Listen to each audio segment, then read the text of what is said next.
केंद्रीय शक्ति से संचालित होने लगती। अभी तो इंद्रियां तुम्हें चलाती, अभी तो दिखाई पड़ गया भोजन और भूख लगाती। भूख थी नहीं क्षण भर पहले। चमत्कार है, कैसे तुम धोखा दे देते हो। क्षण भर पहले गुनगुनाते चले आ रहे थे गीत, और मिठाई की दुकान से गंध आ गई, नासापुटों में भर गई, भूख लग गई, भूल गए कहां जा रहे थे, पहुंच गए दुकान में। क्षण भर पहले भूख नहीं थी, क्षण भर में कैसे लग गई। कुछ समय तो लगता भूख के लगने में, सिर्फ गंध के कारण लग गई। नहीं, नाक ने मालकियत जतला दी, नाक तुम्हें खींच कर ले गई। ऐसे तो गुलाम मत बनो। राह चले जाते थे, कोई वासना न थी, कोई सुंदर स्त्री निकल गई, चित्त वासनाग्रस्त हो गया। सुंदर स्त्री की तो बात छोड़ो, अखबार देख रहे थे, अखबार में काले स्याही के धब्बे हैं और कुछ भी नहीं। वहां किसी ने नग्न स्त्री का चित्र बनाया हुआ अखबार में, उसी को देख के आंदोलित हो गए, चल पड़े सपनों में, खोजने लगे, वासना प्रज्वलित होने लगी।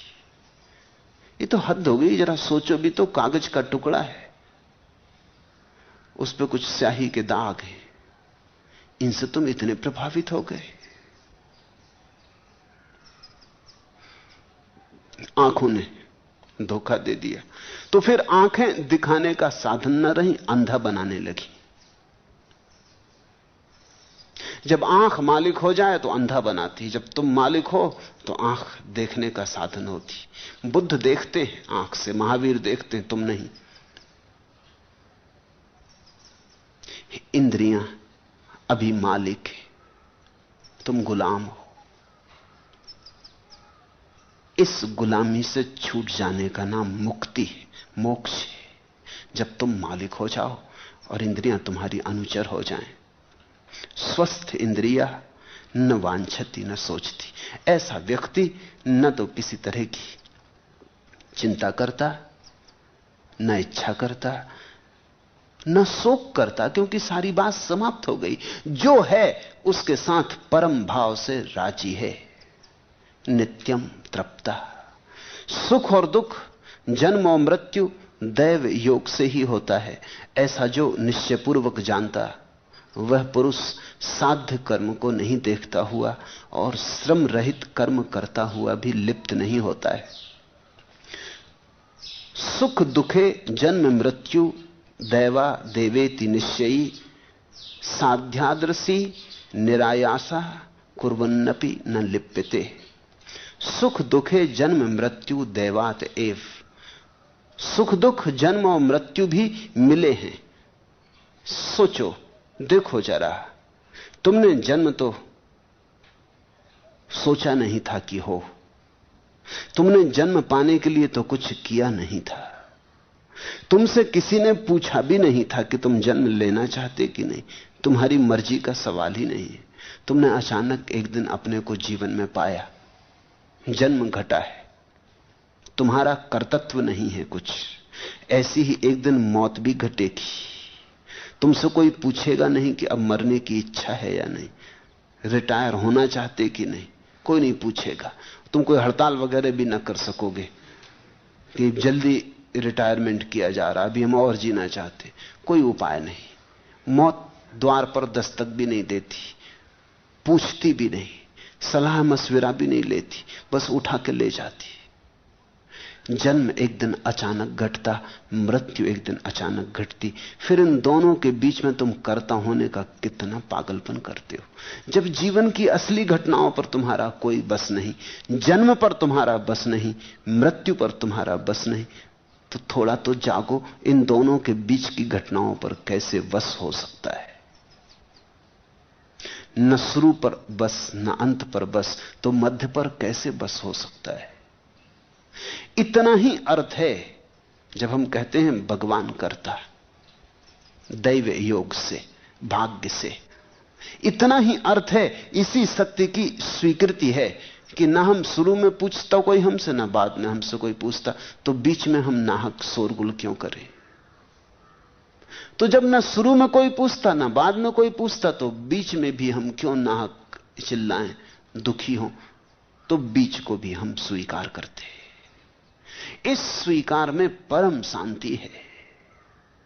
जो निश्चयपूर्वक ऐसा जानता, फिर उसके लिए कुछ साध्य नहीं रह गया।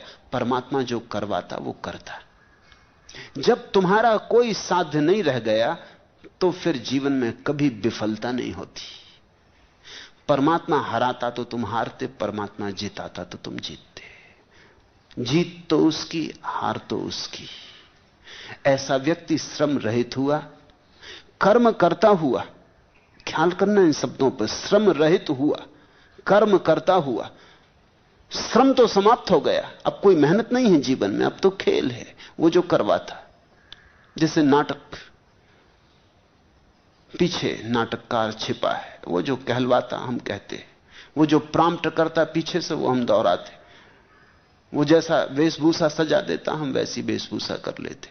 वो राम बना देता तो राम बन जाते, रावण बना देता तो रावण बन जाते। कोई ऐसा थोड़ी कि रावण झंझट खड़ी करता है कि मुझको रावण क्यों बनाया जा रहा है, मैं राम बनूंगा।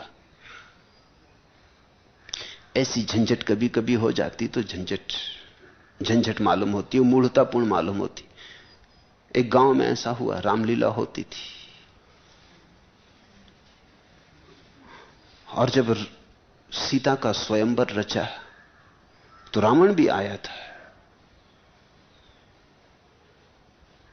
और संभावना थी कि रावण धनुष को तोड़ दे। लेकिन तत्क्षण राजनीति का पुराना जाल, खबर आई लंका से कि लंका में आग लग गई है, जो कि बात झूठी थी, कूटनीतिक थी। वहीं से तो रामायण का सारा उपद्रव शुरू हुआ। तो लंका में आग लग गई तो भागा, पकड़ा होगा एरोप्लेन रावण ने उसी क्षण, भागा एकदम लंका। लेकिन जब तक यहां सब खत्म हो गया, वो गया लंका। उसको हटाने का ये उपाय था। वो गया लंका, तब तक राम को सीता वरी गई। एक गांव में रामलीला हुई। अब रावण को पता तो था, ही तो नाटक ही था, असली तो था नहीं। पता तो था ही क्या होता है। वो कुछ गुस्से में था, मैनेजर के खिलाफ था। वो असल में चाहता था राम बनना, और उसने कहा कि तू रावण बन। उसने कहा अच्छा देख लेंगे, वक्त पे देख लेंगे। जब बाहर गुहार मची स्वयंवर के बाहर कि रावण तेरी लंका में आग लगी, उसने कहा लगी रहने दो, आज तो सीता को वर के ही घर जाएंगे। और उसने उठ के धनुष्बाण तोड़ दिया, धनुष्बाण रामलीला का। अब बड़ी मुश्किल खड़ी हो गई कि अब करना क्या। तो जनक बूढ़ा आदमी, पुराना उस्ताद था, उसने कहा भृत्यो, ये मेरे बच्चों का खेलने का धनुष्बाण कौन उठा लाया? गिराओ पर्दा, असली धनुष सुनाओ। धक्के देकर उस रावण को निकाला। वो निकलता नहीं था। वो कहे कि ले आओ, असली ले आओ।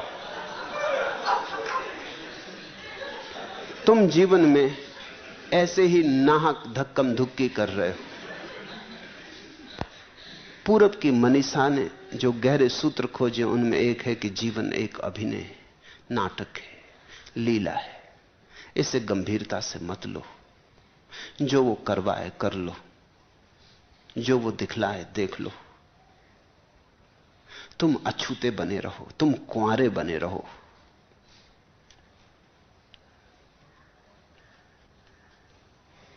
और तब तुम्हारे जीवन में कोई श्रम ना होगा, क्योंकि कोई तनाव ना होगा। कर्म तो होगा, श्रम ना होगा।